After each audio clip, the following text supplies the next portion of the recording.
Remember, if we want to hit the ball, you want to mash it, you do, I know you do. You can't leave this wall. Don't you leave that wall. Don't leave the wall. Don't even think about leaving the wall, okay? I've seen people leave the wall and it causes them to go crazy. Hey guys, so before we dive into today's video, I want to talk about CogornoGolf.com and how we can work together to take your game to the next level. Specifically, how you can send your swings in to myself and our awesome team of coaches. We can identify what priorities you need to work on, what specific drills to do, how many reps to do, what days per week. A very personalized practice plan to really help guide you through the process, what it's going to feel like, what to expect along the way, when to move on to the next priority, when to stay on the current priority, plus everything else you get with the site, all the practice plans, how to take your range game out onto the golf course, ultimately improve your swing and improve your game. Would love to see you at CogornoGolf.com. Put the link down below.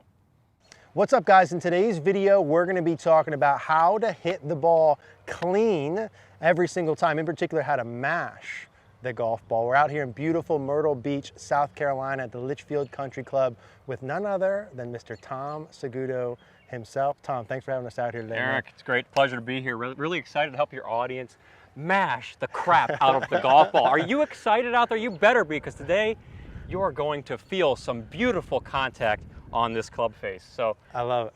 We got some great crispiness for them all. So Tom, I watched some of Tom. I don't know if you guys have seen, I'm sure a lot of you guys have seen Tom's videos and his channel before. Awesome, awesome stuff. We're gonna link Tom's channel down below. You're gonna see why he's so awesome in these videos here in a minute. What we wanted to talk about first, Tom, is solidness of contact, right? So I've watched a bunch of your videos. I think you've done an awesome job with your channel and giving out information and drills and feels that really help people hit the ball better, right? Stuff that's really effective. And so I really wanted to do today's video and talk about what you think, if I came in and I was struggling with contact and I was looking to mash the golf ball. Of course you want to mash it. You gotta mash it. It's like Thanksgiving dinner. Where would I start, right? What would be some of the main things that I would want to look at for solidness of contact? 99% of golfers out there struggle with hitting the ground in the same spot every time with this golf club. Meaning they're gonna probably hit the ground back here. Some of you are saying on camera right now, oh yeah, I'm familiar with that move, the flip and fall back. Or sometimes you're doing the good old top and you're just in a state of frustration. Yeah. Well, what's the number one fundamental? What are we trying to do here with this golf club and this little white orb, this golf ball? Well, we're trying to hit this ball with a 3-foot stick, propel it down to a target every single time. And what gives us the best chance of doing that? Well, it's being able to control that contact point. And I want you to think about it this way. The golf swing is a circle. So if you're out there at home right now, you're tracing this beautiful circle. The golf club traces this beautiful circle. And if that circle stays in the same spot throughout the golf swing, meaning I don't do any big shifting to the right or to the left in the golf swing, I'm going to hit the ground in the same spot every single time, which means for you, wonderful crispiness of contact every single time. And it really is that simple. It's not like a gimmick. It really is that simple. So Tom, when you take your setup position, right, if I'm swinging around in a circle and that circle obviously has a low point. Correct. Right, and sort of roughly, let's say where that low point is or where the club's going to hit the ground. Fundamental number one, right, hitting the ball solid enough to play, means I need to be able to strike ball first, ground second. Every single time. Every time. And the more consistently you can be at, the more skilled you are at that, the better you will be at golf. Like you're going to be so much better. Yeah. So this is truly a skill, like underwater basket weaving for some golfers where they're doing this all day long. This is a skill. We're trying to do this every single time, and that's what I'm doing in every lesson. I actually start with contact. Got it. And so it's hitting the ground in the same spot and having that same spot be slightly in front of the ball. Correct. Two different things, but kind of in the same realm. Right, so you want the club striking the ball and then descending into the ground. So the divot will always be on the front side. Yeah. You know, maybe a half an inch or so. Now, Tom, can you take your setup again for a second? Sure. If that's our goal, I think everyone would look at that and be like, okay, yep, I'm cool with that, right? Right. Now, the next question is, what's the easiest way to do that? Easiest way to strike the ground in the same spot every time? Yeah. I recommend starting with your weight set up on the front side. So this is going to be different for a lot of you because you're used to doing the shifting. But at this point, you know that if I'm shifting to the right, or I'm shifting off the golf ball, I'm moving my contact point behind the ball. So I'm guaranteeing a strike behind the ball. Or I have got to shift back to get to that low point where the golf ball is. Yeah, exactly. And you're timing that. It's like playing golf. It's like playing roulette. We're not sure what's going to happen. Flipping a coin. Flipping a coin. I think, Tom, all of us would agree, like, listen, if someone comes and they hit and they're highly skilled and they, like, let's say a tour guy walks in here, right? Or gal, and they come in, right? They take their setup position and they're 80 on their right and they shift way to the right and they shift back to the left and they pure it every single time. You nor I nor any sane person would say anything to them. Correct. We'd say, keep doing what you're doing. I think what we're saying is the odds of the person being able to do that over and over and over and over and over by the experiences we've had with lots of golfers is extremely low, right? It's extremely low. So like any time I shift, the amount that I shift to the right, I've got to shift that far back and then some to move my low point more forward. Right, and so you're just playing this game of where's the weight going? All the while trying to coordinate this 3-foot stick, swinging around your body to hit that little ball in a millisecond at a time. Too hard. Way too difficult. So if I came in, let's say I was that person, right? Maybe I start 50-50. I got a big shift off to the right, and maybe I shift some amount back. I hit it solid sometimes, but I got a bunch of fat, some thins, which I assume would be several people, right? I think a lot of people may be like, hey, I kind of hit it good every once in a while, but I definitely have fats and thins. What would you look for, Tom, in terms of like, all right, maybe I'd start like this. I would feel this or do this during the backswing, like in terms of like the weight distribution. Right, right. Well, most golfers, I'd say, would you say like they set up 50-50 or maybe even a little 60-40 on the backside? Yeah, you definitely tend to see like back. this right side favoring the trail side. Yeah. And so when we get into the realm of feels, when you feel something, it's not necessarily really what's going on. Say it again, Tom. If feel is not real, we might have to tell that to the camera a million times, right?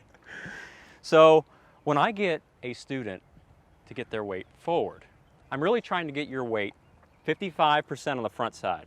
It looks something like this. A student that sets up like this, and I get them to here, they usually look at me like I've got 7 heads. Right. They say, that feels totally different, like 300%. Way forward. Way too far forward. Yeah. And all I've moved them is like 2 inches. Yeah. But it feels so drastic, Tom. They might feel like 80% left. They might feel 80%. You might even feel 100%. Yeah. It just depends. You should get in front of a mirror and try and set yourself up so that you get what I call the wall. And the wall is one of the most dangerous concepts in golf. It's going for the stick. Get a Home Depot alignment stick, best $2.19 you ever spent on your golf game. You just stick this thing in the ground straight up.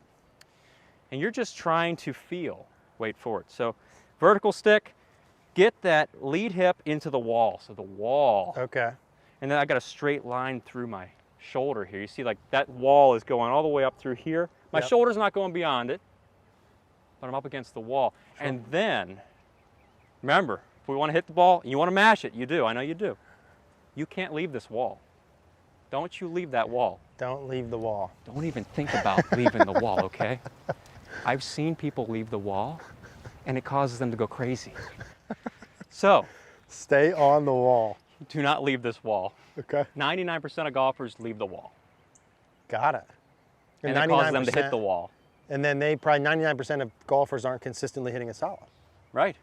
So let me hop in there, Tom. Let me hop in there in terms of a feel perspective. So if I bring this wall out here, let's say I take my setup, and it's maybe like just outside the edge of my left foot or something along those lines. Right, that's a good spot. And so when I take my setup, I'm going to get my weight forward to the point where I'm on the wall with my hip. And then, so during my backswing, you said, I'm essentially feeling like, so for me right now, I like to think I start 50-50. I feel like for me, not wild, but I feel like I'm 65. Okay. Maybe 65. Not wild. Like I feel like not far off from what I would normally be, right? So now from here, as I go back, I think a lot of people to keep their hips on the wall as they make their backswing would be a big difference as well, yeah? Oh, that's one of the biggest feels. And I'm glad you brought that up because for you, Tom. Setting you up here, man. If you stay on the wall, and we're setting you up to mash the ball, remember this. You stay on this wall, a couple things happen. One, your life's going to change for the better. Sure. Because you're no longer going to hit it bad. Relationships are better. Yeah, everything. You look at some of the problems golfers have, like, I don't have enough body rotation. I can't, my lower back hurts at the end of the round. You know, I'm sore. Well, this all changes. When you start putting the weight on the front side, well, first thing you're going to feel, you might feel like you're using muscles you haven't used in a while. So you could see some muscle soreness when you do it for the first time. It's like going to the gym and doing a new workout. Yeah. But when you stay against this wall, it's only natural that your hips will turn more, and my butt, my right cheek, it's going left. Yeah. So there's going to be more weight on that front side. You'll feel more pressure here. But look, I'm not doing this. Right. My head is still in the same spot, centered. Head stays in the circle. Head stays in the circle. So shoulders in a circle, head in a circle. Now, what do you say to someone who's like, hey, Tom, that looks like that's too far forward. You're not supposed to do that too far forward. Because if I stood here, and I think if we got a lot of people in here, they get nervous about the weight being forward, right? Get nervous about something that says maybe stack and tilt to it. But the reality is, I think the proof's in the pudding for both of us. And I would say for a lot of people who struggle with contact, put the wall there, do that and test it. And if you hit the ball more solid and hit it clean, then like, it's got to be right by definition for you, yeah? Right. But what do you say to some people who come in and be like, hey, Tom, like, that's too far forward, dude? Well, if you're getting a little nervous, first thing I'd say is, what have you done with your golfing life prior to this? If you're nervous about trying something that could change your life for the better, well, we need to change your thinking here. If you want to mash the ball, you've got to do this. Yeah. The pros do this every single time. Yeah. They have the hips more forward. They will set the wall, and some don't set the wall. I'm even going to some guys do shift. Yeah. But you've got to maintain your golf swing on a timing level. Yeah. So that requires more effort. Yeah. You can't go take a vacation and then come back to golf. You have to be out there 10,000 balls a day, it feels like. And if they do go back and shift, Tom, they get back to the wall. They do. Yeah. And they're so skilled at it. Yeah. They have golf as a full-time day job. Yeah. Most people, like not the golfing so population, yeah, not usual. No. It's not normal. So this will just reduce the workload for you. You'll show up on the driving range with your buddies, and your buddies will be shifting and lifting. Your buddies will be doing this. And you're going to show up on the driving range the day of. You're going to play some golf tomorrow. You're going to be up against this wall. You're going to hit 5 shots. You say, holy cow, I can't believe how good that was. Now let's go play. And you beat them by 10 shots. Yeah. And then they say, what just happened? But you're not shifting weight. Yeah, you're not shifting the weight. So when you start with it, for people, let's say who are trying that, I love the wall piece, Tom. I think that that's a really easy take-home thing to do. Maybe set that up just outside the lead foot, get the hip there, starting with the pressure and weight more forward. And then during the backswing, you're keeping your head in the circle, but keeping your hips against the wall. So from a feel perspective for some people too, that might feel like they're still way left. Oh, some people say, Tom, I feel like I'm here. Yeah. And I show them a video, and they're just like this. Yeah. So you're feeling like your head's in the dirt, your left knee's in the dirt, everything's left. And when I started doing this type of technique, I came from where you're coming from. I came from the shifting. So when I started getting the weight forward, I said, no, this is just so wrong. This is wrong on all the levels, you know? Yeah. But then the proof was there. Exactly. Boom, boom, boom, ground in the same spot. Exactly. And because the people come in and ask me all the time, like how I feel about stack and tilt, for example. Like we talked stack and tilt off camera, and I spent some time with Andy this winter we talked about. And it's like, it doesn't really matter what I think or don't think. It matters like what works or not. And I think in terms of stack and tilt and the 10 words and stuff we might talk about as we go, the weight forward piece is the piece that people get the most nervous about, right? And for me, the weight forward part is, and every golf swing part is, the proof is simply in the pudding. So if you're watching this video and there's contact issues and you have a hard time hitting the ground in the same spot over and over, and specifically having that at or forward of the ball, logically, I think when you listen to what you said about the circle and how the weight is going to control where the circle and the low point are, it's hard to have a debate against that. It seems pretty straightforward. So I think the only thing holding someone back would be their sort of perception of, maybe I'm not supposed to do this. And so I think both of us would say, like, try it out, like test it, do it. And if you hit the ball more solid, which you likely will, then put it in there, right? Weight more forward. Right, right. It's all about, just thinking about that circle image is just the most powerful thing you can do as a golfer, because that contact point's there whether you like it or not. Yeah. So you have to keep that. If you want to be consistent, it makes more sense to avoid doing too much moving parts. Yeah, exactly. I mean, how many things in life when you add moving parts to it, it doesn't have to be golf, but it could be anything. More moving parts, the more complicated it is. Yeah, we want simple. So Tom, you start forward, you stay forward, and then during the downswing, there's essentially you're moving a little more forward. Yeah. Yeah, and there's really no need to do a whole lot of bumping, like Elvis hips or anything. There's no need to shoot the hips out because you're already left.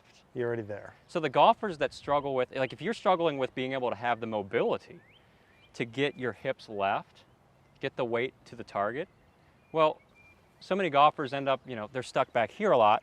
You don't have to think about getting the weight off the right or off the right side. It's already here. Just preset it. I'm there. Yeah. And I'm just keeping it there. Look where that contact point is. It's always in front of the ball. Yeah. I like it, Tom. I think that that's pretty good from my perspective. I don't know if there's anything else we want to add, but the weight being forward, being the primary piece that's going to control low point, the stick outside of the foot for reference, for someone to be able to take that home and actually practice that and start to monitor where the club hits the ground relative to the ball and utilize your weight from there. Make your life easier. Make your life easier. Yeah, if you're going to retire, or if you're going to play golf the rest of your life, you want to have fun. Golf is recreation, not misery. Some people say it's a good walk sport. We want to make it a good walk enjoyed by mashing the golf ball. This is fundamental #1 in mashing the golf ball. Watch players on TV. That's a good segue to really, some guys do shift, some guys and gals do shift. But if you watch the knees, I think if you watch the kneecaps, you'll see more. It's more telling. The lead knee starts going down at the top of the backswing. And for that knee to go down, I can't have a ton of weight here. Right. I have to have this knee going down, and I have to have weight here. There has to be weight here if this knee's going down. Yeah. It's really difficult. You'll see a lot of amateurs doing the opposite, though. The breaking of the knee. Yeah, trail leg doesn't lose as much flex. So and inconsistency follows. Inconsistency follows. Guys, that's clean contact, the weight being more forward. Obviously, you know, there's a lot of stuff we could dive into, and we'll talk more in some of these other videos about. But the weight forward, that's Mr. Tom Saguto. Like I said, we're going to put his link to his channel down below. We're going to put a card on the screen for a similar style video about clean contact that you're going to want to go ahead and watch. We'll also put the logo to CogornoGolf.com. Would love to see you there.